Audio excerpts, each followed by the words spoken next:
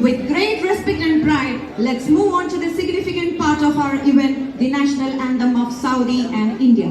I request you all to stand upright and sing along with pride in your hearts and तो इस festival के मामले में बता दें कि इस फेस्टिवल को कॉन्सुलेट जनरल ऑफ इंडिया ने जद्दा में मुनक्किद किया और इंडिया और सऊदी अरब के ताल्लुकात कि आज़ादी के वक्त से हैं, उसकी झलक उसमें दिखाई।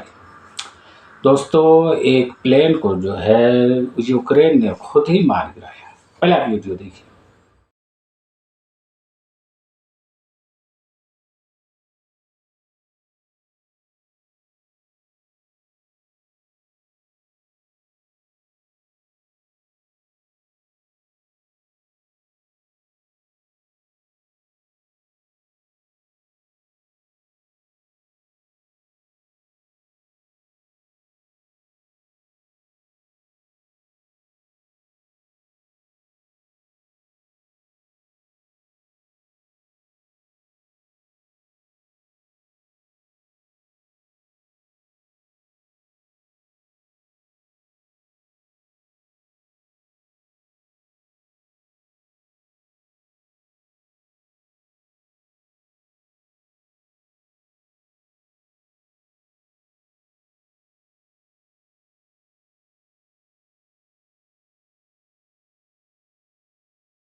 तो इस वीडियो के मुतालिक बता दें कि यूक्रेन और रूस में जब से लड़ाई चल रही है तो उनके जो दोनों के युद्धबंदी होते हैं, जंगी कैदी होते हैं दोनों मुल्क के, वो आपस में अदला बदली करते हैं। तो इसी तरह से एक प्लेन जो है रसिया से जो 65 यूक्रेनी मिलिट्री पर्सन को, सैनिकों को लेके जा रहा था, उसमें 6 क्रू मेंबर थे और 3 अटेंडेंट भी थे।